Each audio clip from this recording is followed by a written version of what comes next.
Hello dear students, एक बार फिर से स्वागत है आप सभी का मेरे channel English classes with interest पे। जैसा कि आप सभी को पता है, ये जो सीरीज चल रही है ये इंग्लिश अमेजिंग फैक्ट्स की चल रही है। माने मैं आपको अंग्रेजी के ऐसे तथ्यों की जानकारी दे रहा हूं जो आपको रेयरली, दुर्लभ रूप से प्राप्त हो सकती है और वो सत्य भी है। तो इसी सिलसिले को आगे बढ़ाते हुए स्टूडेंट्स, मैं आपको आज ऐसे फैक्ट से परिचित कराऊंगा जो आपको बिल्कुल अमेजिंग लगेगा, दिखेगा। सामान्यतः स्टूडेंट्स आपने पढ़ा होगा प्रेजेंट इंडेफिनिट जो टेंस होता है, प्रेजेंट इंडेफिनिट टेंस का जो अफर्मेटिव टेंस होता है, जैसे राम घर जाता है तो राम गोज होम, ठीक है, राम घर जाता है, राम गोज होम। और जैसे चिड़िया पानी पीती है, the bird drinks the water, या the bird takes the water, ठीक है ना। तो प्रेजेंट इंडेफिनिट के अफर्मेटिव सेंटेंस में यानी सकारात्मक वाक्य में डू डज का प्रयोग नहीं करते हैं, सबको पता होगा। प्रेजेंट इंडेफिनिट के अफर्मेटिव वाक्य में डू डज का प्रयोग बिल्कुल नहीं करते हैं। लेकिन एक शर्त है, जिस शर्त पर आप डू डज का प्रयोग कर सकते हैं। आज मैं आपको उसी शर्त से परिचित करा रहा हूं। देखिएगा, प्रेजेंट इंडेफिनिट के अफर्मेटिव सेंटेंस में डू डज का प्रयोग नहीं करते हैं, बिल्कुल नहीं करते हैं। लेकिन देखिएगा, जैसे अभी देखिए, अभी तो यहां पर नहीं होगा। राम घर जाता है, Ram goes home. Ramesh cricket खेलता है, रमेश प्लेज क्रिकेट। एक चीज और ध्यान रखिएगा स्टूडेंट्स, इसमें आपको मैं लिखकर नहीं बता रहा हूं, लेकिन ऐसे ही बता दे रहा हूं। जब होम का प्रयोग करते हैं, देखो लिखा है हमने रमेश गोज होम, तो आपने सुना होगा कि जब गोज होता है तो कहीं ना कहीं वो टू प्रीपोजिशन आता है, गोज के बाद में टू प्रीपोजिशन आता है। लेकिन जब गोज के बाद में होम का प्रयोग करते हैं तो टू प्रीपोजिशन का प्रयोग नहीं करेंगे। ध्यान रखना, जब गोज के बाद में होम आएगा तो टू प्रीपोजिशन का प्रयोग गोज के बाद में नहीं होगा, ठीक है। आगे चलो देखते हैं, राम घर जाता है तो राम गोज होम। दूसरा देखिएगा, रमेश क्रिकेट खेलता है, रमेश प्लेज क्रिकेट। तो इस प्रकार से स्टूडेंट्स, इस प्रकार से प्रेजेंट इंडेफिनिट के अफर्मेटिव टेंस में डू डज का प्रयोग नहीं होता है। लेकिन किस शर्त में डू डज का प्रयोग करते हैं, उस शर्त से मैं आपको परिचित कराता हूं। देखिएगा स्टूडेंट्स, शर्त यह है कि जब उसी बात को जोर देकर कहा जाए तो डू डज का प्रयोग प्रेजेंट इंडेफिनिट के अफर्मेटिव में भी करते हैं। जब उसी बात को जोर देके कहा जाए, जोर देके कहा जाए। अब जोर देके कैसे कह सकते हैं, देखिएगा ऐसे कह सकते हैं, जैसे राम घर जाता है। इस बात में हम केवल इस तथ्य से परिचित हो रहे हैं कि राम घर जाता है, हमें जानकारी दी जा रही है कि राम घर जाता है। लेकिन अगर हमने कह दिया राम घर जाता तो है, राम घर जाता तो है, चिड़िया पानी पीती तो है, मैं पत्र पढ़ता तो हूं, तो मैं उस बात को जोर देके कह रहा हूं। और जब किसी बात को जोर देके कहा जाएगा तो वो वहां पे प्रेजेंट इंडेफिनिट में भी, अफर्मेटिव में भी डू डज का प्रयोग करेंगे।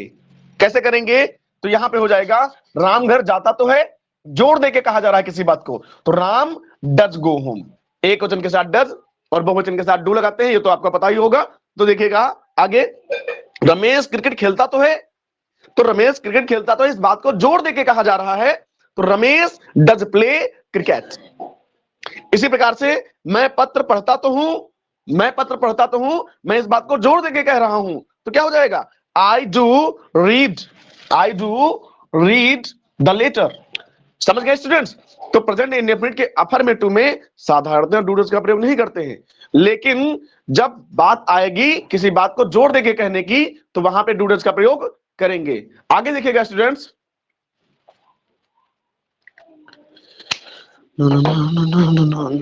उसमें आप यूज करते हैं विल बी और शैल बी। जैसे राम कानपुर जा रहा होगा, तो Ram will be going to Kanpur. मैं खाना खा रहा हूंगा, I shall be eating the food, या I shall be taking the food. तो इस प्रकार से हम लोग फ्यूचर कंटिन्यूअस में विल बी और शैल बी का प्रयोग करते हैं।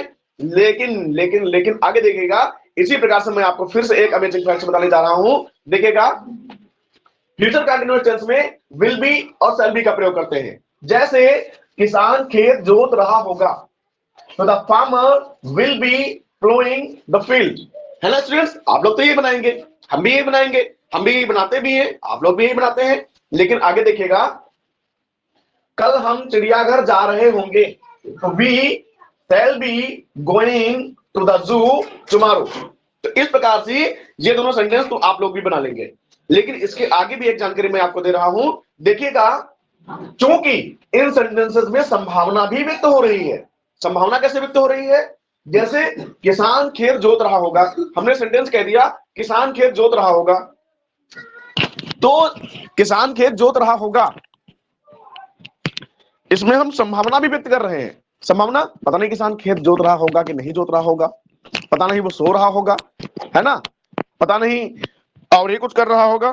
तो इसमें हम पक्का नहीं है कि किसान खेत जोत रहा होगा कि नहीं जोत रहा होगा, हमने बस ये कह दिया कि किसान खेत जोत रहा होगा, ठीक है ना।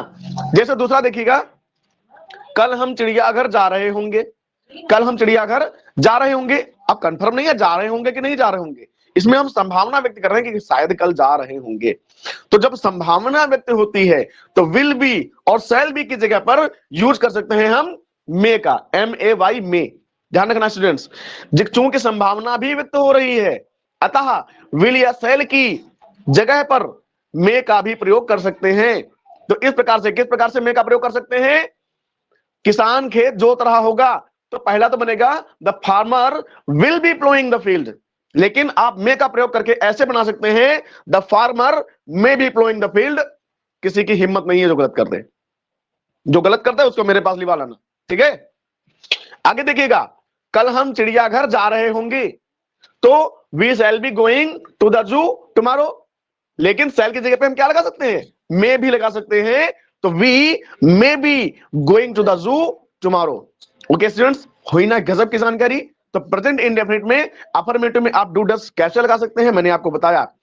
फ्यूचर कंटीन्यूअस में आप विल या शैल की जगह पे मे का यूज कैसे कर सकते हैं, मैंने आपको बताया।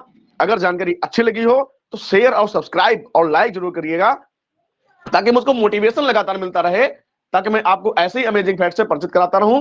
Okay, good bye students, do your best and carry on.